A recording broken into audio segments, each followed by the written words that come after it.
Lu bayangin ada satu di era yang sangat modern ini kita menyaksikan bagaimana saudara-saudara kita dibantai ya. Kalian itu sebenarnya kenapa ngelahirin kita gitu sih? Aku boleh jawab dulu nggak, Bang?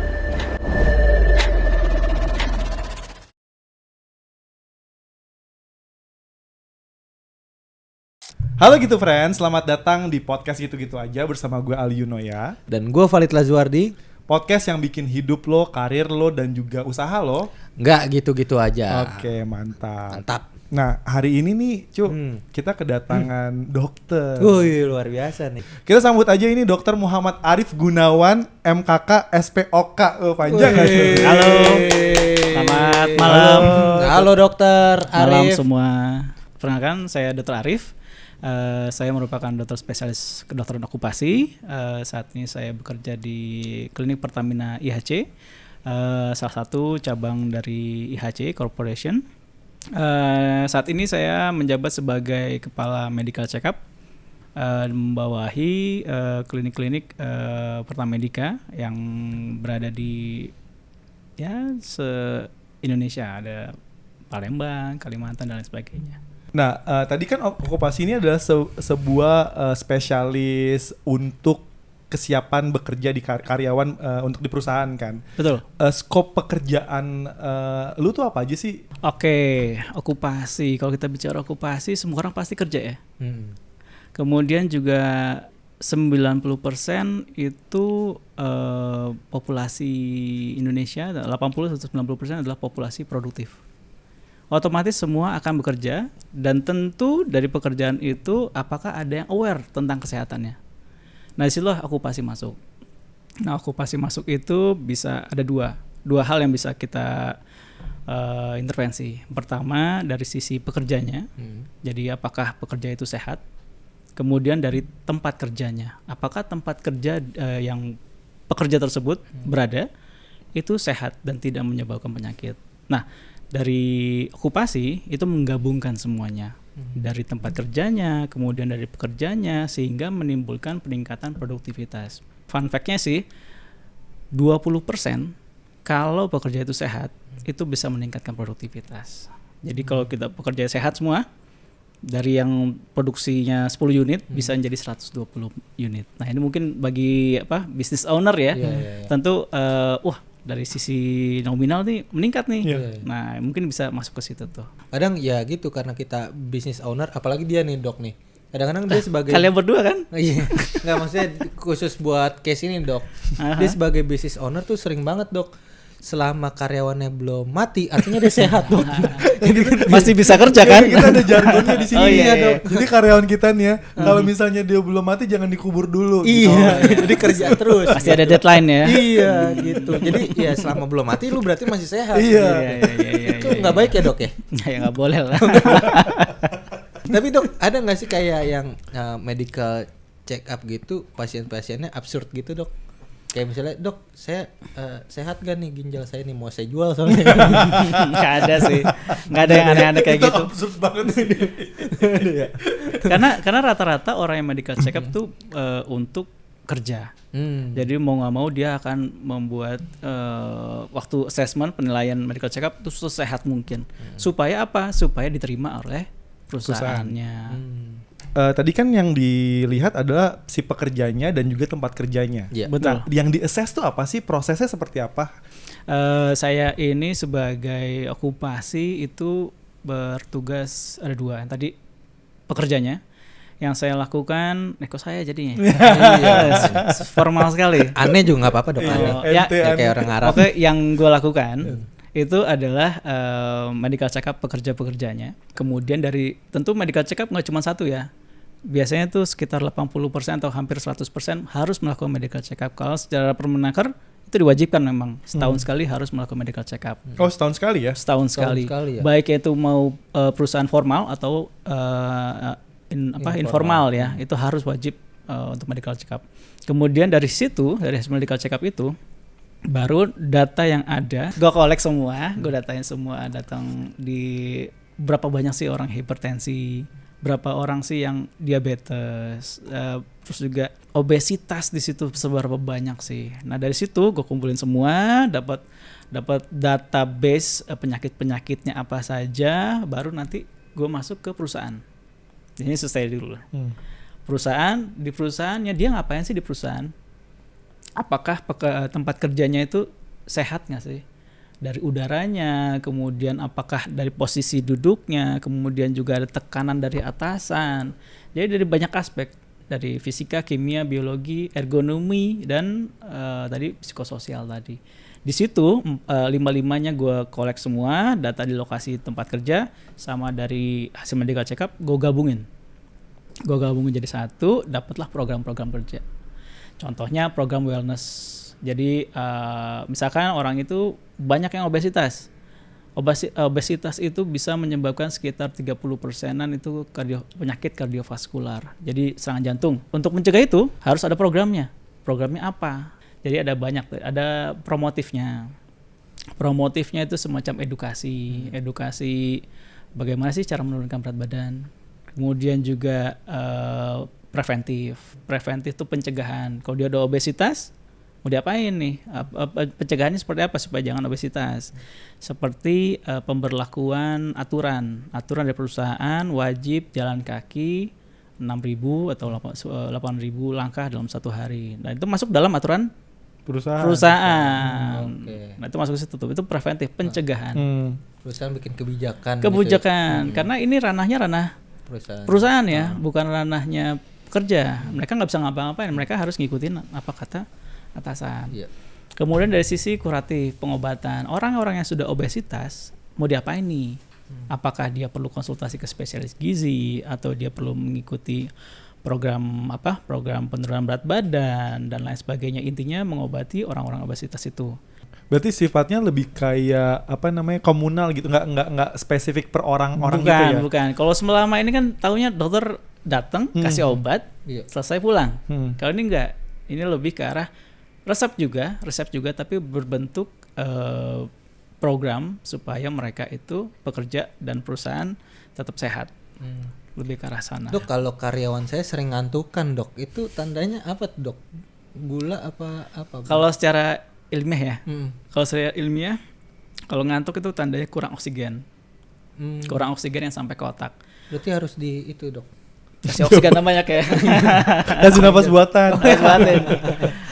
Kita duduk kayak gini aja nih, itu bisa mengurangi oksigen ke otak itu sekitar, pokoknya menurunkan konsentrasi 40%. Oh iya. Kenapa? Duduk lama karena sirkulasi nggak lancar sehingga oksigennya nggak nyampe ke otak, itu bisa menurunkan konsentrasinya 40%. Harusnya gimana? Setiap 1 jam atau 2 jam kita harus stretching. Oh, tuh gitu tuh. Kan lu suka gitu kan berjam-jam tuh Navi. Mana tuh Navi? Dia harus kayak gitu. Oh gitu ya. Iya betul. Apalagi yang kerja di laptop ya. Iya. Ada namanya rule of 20. Apa tuh? Rule of 20 itu setiap 20 menit harus melihat jarak sejauh 20 feet atau 6 meter keluar jauh selama 20 detik. Jadi rule of 20 itu bisa diberlakukan tuh biar buat apa? tempat. Supaya matanya nggak pegel. Asli, gue baru kemarin ngerasain Dok, jadi kemarin tuh gue kayak ini, Dok, kayak apa ya? Tegang, sakit kepala. Betul dari sini ya. Dari sini, sakit banget itu, kayak mata tuh udah malas banget ngeliat handphone. Itu kalau itu faktor umur. Atau kacamatanya di bawah dong. Di bawah. Atau faktor tanggal ya. Iya. Ada ya. Tanggal tua harus ganjil. Iya. Jadi rada blow on gitu. Gitu, Dok. Itu efek ya? Efek. Jadi ya, kalau kita posisi statis ya gini-gini doang tuh gitu, nggak gitu-gitu aja ya. Gini-gini doang ya. Iya. Supaya sirkulasi lancar. Lebih ke arah situ sih. Jadi ada yang di perusahaan-perusahaan ada yang sudah berlakukan sih. Jadi setiap 2 jam di layar monitornya itu udah blank langsung.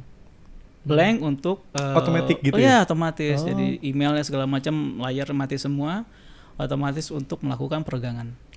Nah itu ada kayak stretching biasa aja atau harus kayak pijit-pijit gitu, Dok? Enggak, stretching biasanya sambil duduk pun bisa stretching. Kan tadi kan kalau ada dikelompokin penyakit-penyakitnya salah satunya obesitas. Betul. Kan harusnya kalau di obesitas kita bikin aturan gitu ya. Kalau dia mau dibully gitu, Dok. Gendut lo kayak gitu. Jadi bahan bully gitu. Jangan salah loh, itu banyak loh kayak gitu. Tuh. Iya. Tapi Banyak. saya enggak dok, suruh jalan jongkok dari rumah. Jalan jongkok. Ya, kadang-kadang Ke TNI loh. kadang-kadang kita merasa itu jokes ya, Iya. itu bercanda ya. Tapi bagi dia mungkin dia ketawa-ketawa tapi dalam hatinya dia sakit hati. Gue pernah dapat, jadi pasien dia dia merasa memang dia sebagai lelucon kali ya, lelucon bagi teman-teman rekan kerjanya, tapi dia nggak bisa balas. Karena ya itu adalah rekan kerja di mana dia itu setiap hari, coba lo bayangin, keluarga sama tempat kerja itu lebih lama Iya. kita dengan tempat kerja. Iya. 8 jam, 8 jam kita di tempat kerja, perjalanan berangkat pulang itu 4 jam, tidur 8 jam. Ya mayoritas kita di tempat kerja. Nah, kalau dia bermasalah, otomatis selama dia kerja akan jadi masalah. Dan dia akan jadi stres. Akhirnya dia legowo, dia terima aja. Tapi dalam hati dia nggak terima. Akhirnya jadi kayak semacam ya muncul gejala-gejala lah, gejala-gejala cemas, panik. Ada beberapa sih yang sampai mendengar bisik-bisikan atau Skirzo gitu. ya, Oh, gitu. karena dia nggak tahan ya, nggak tahan dengan stresornya, nggak bisa coping. Ibaratnya cangkir lah, cangkir kalau kita kasih air stresor, antara gelasnya ini harus kita keluarkan, airnya harus keluarkan, atau kita stop sumber airnya. Nah, stop sumber airnya itu adalah kita handle masalahnya, kita tuangkan airnya itu adalah kita alihkan dengan healing tadi, jalan-jalan. Tapi selama kerannya ini muncul, ya gelas itu akan penuh. Ibaratnya itu ya bagi yang awam ya, lebih mudah lah ya cerna ya, seperti itu. Jadi antara dua itu kalau mau nggak stres, antara gelasnya airnya dibuang atau sumber airnya stop. Tuh, jangan kayak gitu, ternyata tuh jadi mental juga Betul, buat dia. betul. Orang masalah bercanda ya. Iya, Apalagi yang ngatain tuh bosnya loh. Nah, itu dia. kita mah Enggak, iya aja ya. Mulai besok Iya. saya enggak dok. Mulai besok saya enggak. Gue pengen nanya ini sih dok sebenarnya. Yang tadi kan lu analogikan bahwa ada keran air gelas yang isinya air gitu. Betul. Entah kerannya ditutup atau airnya dibuang itu kan artinya healing gitu ya. Betul. Nah maksud gue tuh kalau misalnya healing itu bagaimana sih yang benar dok? Jangan sampai ini airnya pas dibuang nggak masih ada gitu. Iya, Jadi oke. isi lagi gitu, malah pusing lagi gitu. Iya, memang setiap orang beda-beda. Jadi healing itu membuat kita senang seperti apa sih? Contohnya ada yang hobi olahraga atau main tenis atau segala macam, dia melakukan olahraga itu supaya lupa semuanya sementara, tapi balik lagi ke situ muncul lagi. Nah, paling bagus memang dihentikan sumber airnya tadi. Tapi gue mau nanya gini, Dok. Gimana? Gimana sih caranya biar kita nih business owner nih itu bisa mendapatkan, karena kalau misalnya gue pakai jasanya dokter kan kayak mahal banget ya dok ya. Buat kita para UMKM ya dok, gimana sih bisa dapat gambaran yang tadi, at least kalau tadi kan dokter harus pakai keilmuan gitu. Kalau UMKM tuh gimana dok pemberlakuannya dok, biar make sense aja buat kita tuh ngeluarin cost-nya tuh amannya kayak gimana gitu. Simpelnya ya, lakukan medical check up simple. Jadi ada standar medical check up yang basic lah ya. Nah, medical check up basic ini bisa men-screening penyakit-penyakit yang biasa terjadi. Misalkan pengukuran ronsen ya. Nggak mau kan temannya ada penyakit TB lah ya, TBC. Kalau dia bekerja di satu tempat, dia batuk-batuk bisa takutnya menularkan yang lain. Nah, itu simple loh pemeriksaan cuman di ronsen kelihatan hasil TB-nya, bisa kita treat. Ya, diobati, dan kalau sembuh dia tidak menularkan lagi. Jadi jangan ada stigma ya. Kalau penyakit itu tidak bisa selesai, tidak bisa sembuh. Jadi sekarang sudah bisa sembuh selama dia minum obat secara teratur. Itu dari sisi ronsen. Belum lagi nanti ada namanya EKG. EKG itu rekam jantung. Jadi nanti ada kayak, pernah lihat di rumah sakit yang kayak rumput-rumput itu. Iya. Nah, kita bisa ngelihat apakah jantung itu sehat atau enggak. Apakah nanti misalkan mungkin masih muda sekarang ya, nanti kalau usia 50 tahun dilihat EKG-nya, kita bisa kelihatan nih. Oh, ini Jantungnya ini kayaknya udah mulai ada penyempitan deh. Iya, takutnya dibentak sedikit langsung serangan jantung gitu ya. Nah, ada Kaget langsung. Serang balik dong. Bentak dikit langsung. Iya. Serang balik. Nah, dari EKG itu jadi alat itu cuma simple, bisa membaca, dan dari business owner pun akan akan efisiensi banyak sih. Pertama, nggak usah mencari pengganti. Ya kan, kalau dia nggak sakit tentu cari pengganti kan. Kedua, nggak usah nyari rekrutmen baru, jadi ngadakan interview segala macam, waktu pun akan terbuang. Ketiga, cost biaya dari pengobatan tersebut. Biaya untuk screening itu mungkin di bawah ya 500 atau 1 juta di bawah itu. Dan kalau pengobatan pasang ring itu bisa sampai ratusan juta. Jadi lebih pilih mana nih? 2 metamit ya. Dia kan masih muda ya. Iya. Tapi banyak juga kan yang masih muda tiba-tiba stroke gitu. Yang termuda itu pernah gue lihat itu 39 sih. 39 gue pernah dapat. Hati-hati lo. Entah kenceng banget. Anak jadi kaget. Terbuktikan. Gede kenceng banget. Baru digigit. Udah jantungan Dia ya. kan lagi deg-degan denger dokter masih muda udah kerasukan ngeri dok. Tapi bisa dok kalau misalnya pasang ringnya itu ring basket dok. Gede banget ya. Gede banget. Jadi langsung jalan tuh darah ngocor kenceng. Pas keluar aja ring tinju. Iya. Bisa tonjokin dok. Bisa pukul-pukulan. Iya. Dok, tadi gue lupa. Oh iya, itu kayak yang stroke tadi dok. Itu sebenarnya penyebab utamanya dan umumnya itu apa sih? Iya, Dok? apa sih? Apakah stres atau makanan atau apa sih dok? Atau pola hidup. Stroke itu apa sih stroke? Stroke-nya Stroke kayak stroke ringan gitu. Stroke Bukan itu stroke, ini kan belanjaan. Ya, stroke lain invoice bill. Ini mau dibahas nih. Iya. Udah maaf dong. Udah malam udah ngantuk. Iya. Kalau stroke itu karena aliran darah ke otak itu tersumbat. Penyebabnya? Penyebabnya ada banyak. Ada bisa karena hipertensi, ada bisa karena diabetes atau gangguan merokok lah paling sering. Jadi bahaya buat teman-teman yang rokok ya. Nanti kita bahas yang lain ya. Kita fokus ke hipertensi dan diabetes. Siap.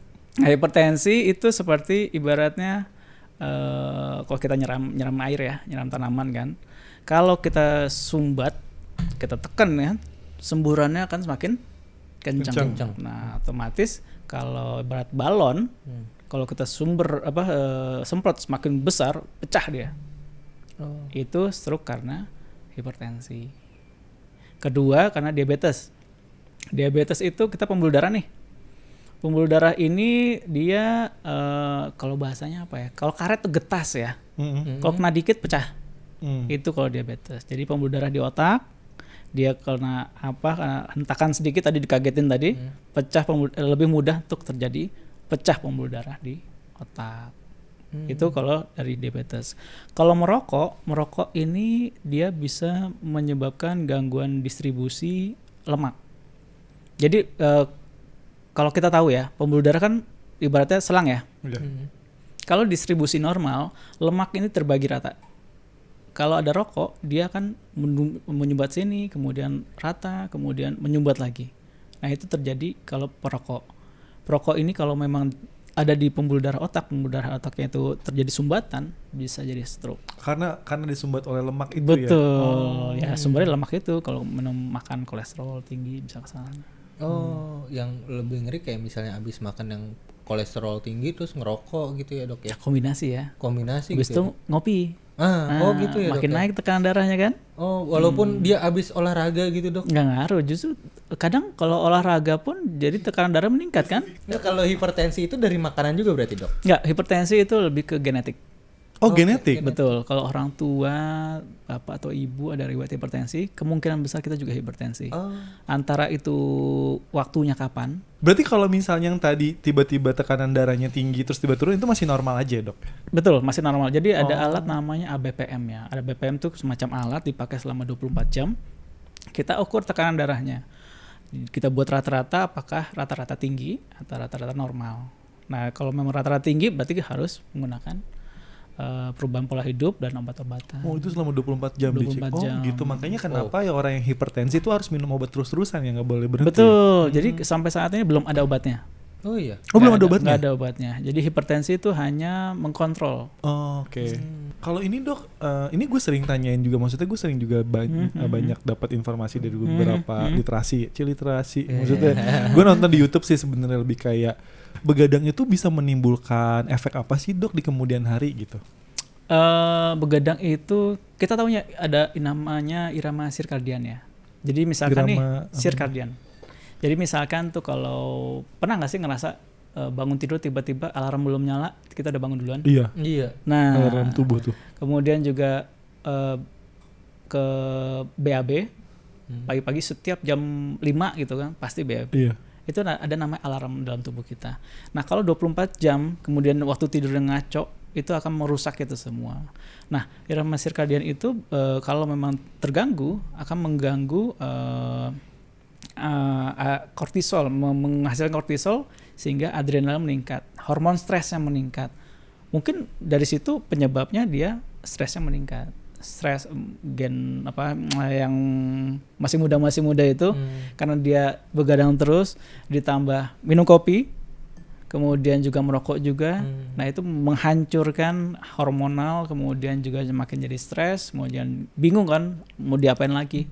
Katanya bisa kayak menyebabkan kanker juga dok, katanya kalau tidur. Enggak, kalau kanker itu lebih ke jangka panjang. Jangka panjangnya ya. Pernah tahu kutil nggak? Kutil, Kutil salah satu kanker. Oh iya? Pernah lagi dulu di sini nih. Oh itu kanker tuh. Itu Kemarin kanker. udah dicopot. Betul, karena dia tumbuh Iya, terus kan. tumbuh terus. Sampai nanti dibuang sampai dasarnya dulu. Iya, baru harus dia berdarah berhenti. kayak akarnya gitu. Nah, kanker serviks kutil tapi ada di serviks wanita. Jadi sebenarnya kalau macam-macam. kanker itu emang ada kayak istilahnya bakat ya. Ada yang bakat dan pencetus. pencetusnya? Pencetusnya bisa radikal bebas atau radiasi tadi. Kayak kebiasaan pola hidup. Tapi gitu ya, jangka yang panjang. buruk. Jangka panjang tapi. panjang. Jangka panjang. Iya, Dok, Genetik gak sih? genetik utama. Jadi kalau dia memang berbakat, dia lebih mudah terkena kanker. Aneh banget lagian ya bakatnya pakai Iya, bakat kanker. kanker ya. Nyanyi kayak biar ada produktivitasnya ya. Bakat kanker. Tapi gue mau menarik nih Cuk nih yang Boleh, tadi boleh. itu dok, Seru, gimana? alarm tubuh itu dok. Hmm. Ketika itu udah berantakan tadi karena begadang dan Oke. pola kehidupan yang buruk, kebiasaan yang buruk gitu dok. Nah itu gimana cara Curhat membalikannya nih. lagi dok?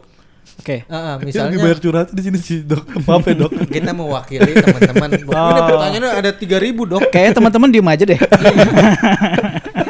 Ada 3.000 dok yang Oh, komen iya, sama kita. iya, Lah, iya, kok iya, sama iya. semua sama saya gitu. Oke. Kalau irama sirkadian itu kalau kita melakukan kegiatan itu selama 30 atau 40 hari secara berturut-turut, kita akan kembali ke siklus itu. 30 hari dok. Iya, sebulan atau 40 hari. Melakukan secara berturut-turut terus-terusan. Misalkan sholat deh. Kalau kita sholat on time jam itu terus, Iya. kita akan merasa kayak ada yang hilang. Iya, kalau Masa lewat nggak? dari situ, wah nggak enak nih ada. Nah, itu karena kita udah terbiasa dengan hal tersebut. Tapi itu secara kontinu ya. Seperti itu juga. Sama dengan merokok. Merokok kalau kita memang udah fokus, mau stop. Jangan setengah-setengah. Langsung aja stop. Langsung stop. Nggak Gitu. ada alasan segala macam. Udah 1 biji dulu deh, seminggu sekali dulu. Iya, lama-lama jadi alasan terus ya dok ya. Stop Malah nggak semuanya. berhenti ya dok. Betul. Itu akan jadi kebiasaan kita. Ini gue akan mengulang lagi sih dok. Biar lebih bold aja. Ketika kita jadi pengusaha atau business owner, kita bisa menilai bahwa karyawan kita siap bekerja.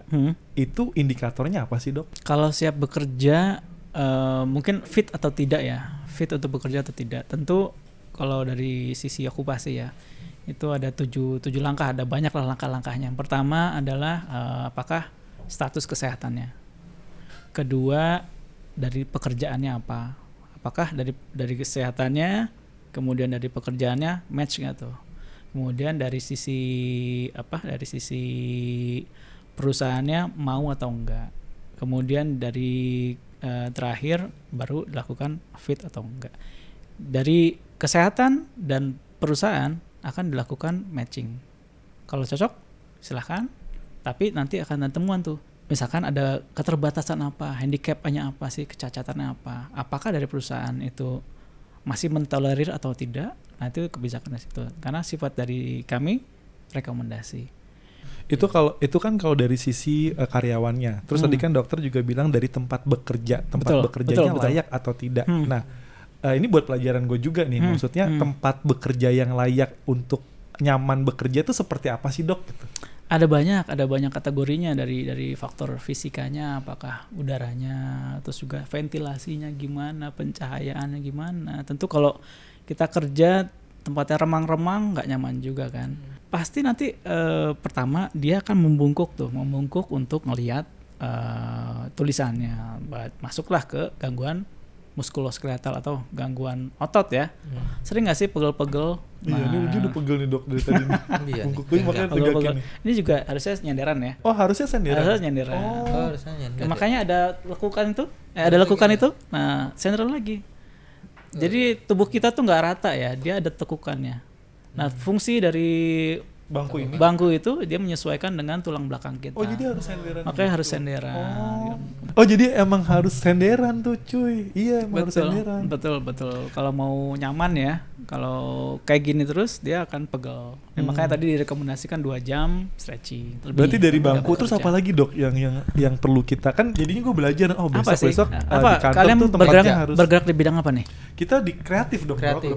Kreatif berarti lebih ke itu ya, meja kerja lah ya. Meja kerja, Setting iya. kerjanya ya. Jadi meja Sama produksi fashion, kayak produksi buat baju gitu. Nah, itu ada aturannya tuh. Pencahayaannya berapa banyak. Kemudian juga tinggi mejanya harus disetting. Kemudian juga jangan jangan gunting di lantai atau segala macam ya. Iya. Dia harus ada meja polanya. Betul, gitu. ada mejanya, kemudian pencahayaannya, kemudian juga setiap tadi rule of 20 tadi ya, setiap 20 menit dia harus istirahat. Kalau enggak matanya pasti sakit tuh. Karena dia pakai ngeliat, kemudian harus detail kan, cahaya juga pasti terang, dia harus istirahat. Kemudian juga bungkuk posisinya, lakukan peregangan.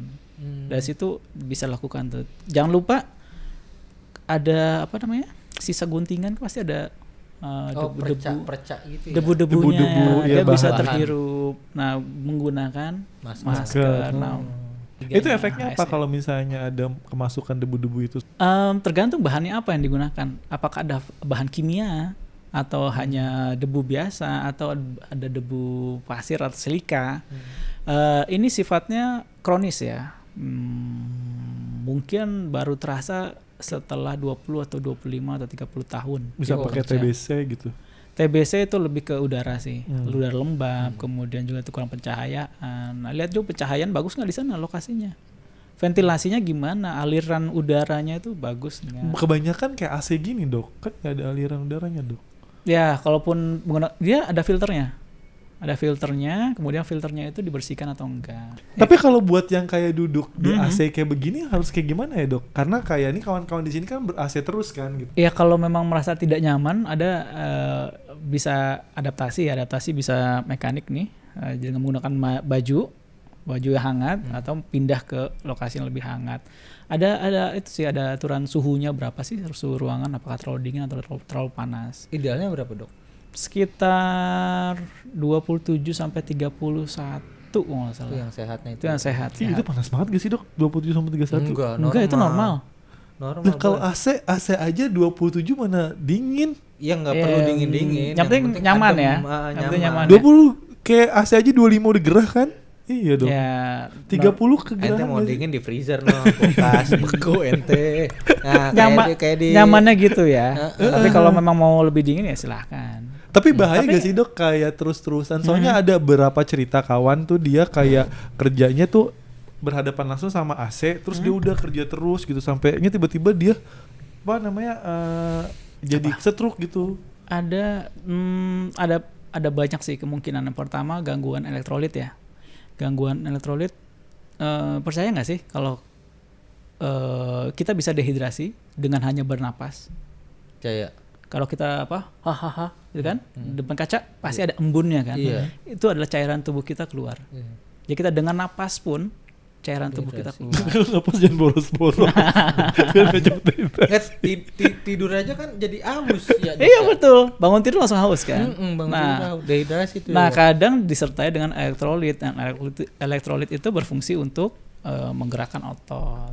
Makanya kalau ada gangguan elektrolit, ototnya bisa kaku, Oh karena dia bisa ke dehidrasi. sana. Berarti kalau kayak gitu harus ada standar minumnya berapa Betul, banyak, berapa jam sekali gitu, berapa galon gitu. Ya kan Nggak galon juga. standarnya 2 liter ya. Oh standar 2 liter, Atau sehari itu ya? 8 gelas lah ya. 8 gelas yang 200 milian lah. 8 Kalau lebih dari 40. itu nggak apa-apa dok. Boleh silahkan, nggak masalah. Yang penting jangan kurang. Tapi banyak juga yang kayak gini dok, yang sering cuci darah gitu Nah, dok. iya. Kenapa sih dok? Meninggoy. Itu yang sering tuh. Iya kenapa ya? Gue takut deh Iya dok. dok. Mungkin kita bisa bicara logam berat ya. Nah, ginjal itu fungsinya untuk menyaring darah.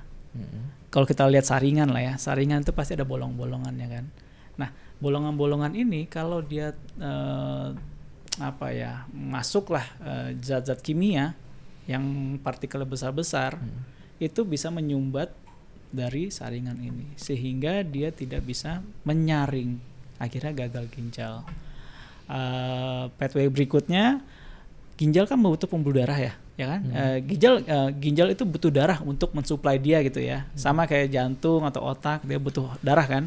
Nah, darahnya itu tidak sampai ke ginjal. Karena ada penyumbatan itu. Betul, makanya terjadi gagal ginjal. Nah, rata-rata yang minuman bad energy itu bisa menyebabkan penyempitan pembuluh darah serta elektrolitnya itu cukup banyak sehingga membuat pembuluh darah yang menyempit plus saringannya itu tersumbat. Makanya sering tuh jadi gagal ginjal ya. Teman-teman waktu usia muda padahal ya. Tapi kalau kayak soft drink gitu aman gak sih dok? Soft drink itu aman-aman aja tapi gangguannya ke lambung sih. Dia kan mengiritasi lambung. Sama kopi juga ya dok ya? Kopi mengiritasi lambung dalam bentuk stres. Jadi stres, asam lambung meningkat, jadi lambungnya sakit. Jadi nggak langsung ke lambungnya ya, tapi dengan kortisol meningkat, adrenalin meningkat sehingga curahan asam lambungnya meningkat, jadi perih juga. Berarti kalau minuman berenergi nih, misalnya kita butuh minuman berenergi biasanya kan biar untuk stay alive, maksudnya biar lebih melek terus. Iya, adrenalin kan tuh. Itu bagusnya dok, biar nggak kena penyumbatan kayak gitu, kita ngelakuin apa? Maksudnya kita harus minum, tapi Betul.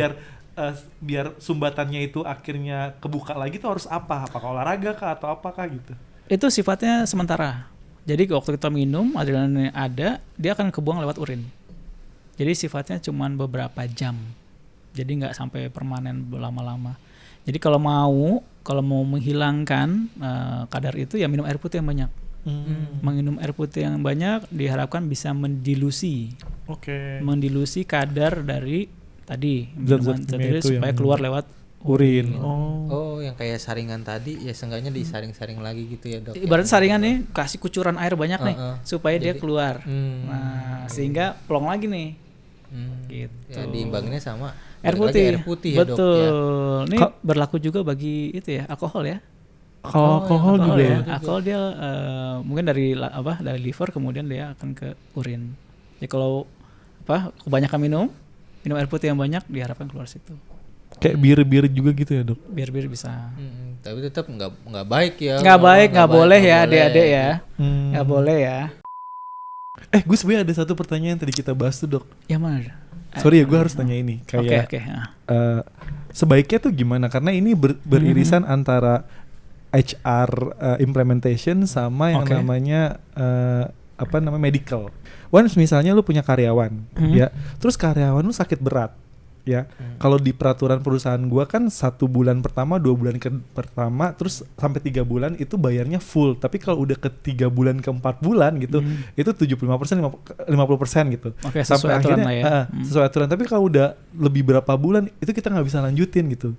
Nah, sebenarnya tuh kayak gimana sih dok? Kalau dari perusahaan tentu sudah ada aturan yang mengikat ya. Tentu kalau kita biayain terus dia tidak produktif buat apa? Iya.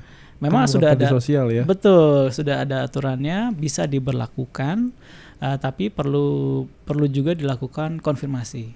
Apakah orang ini tidak bisa bekerja atau tidak?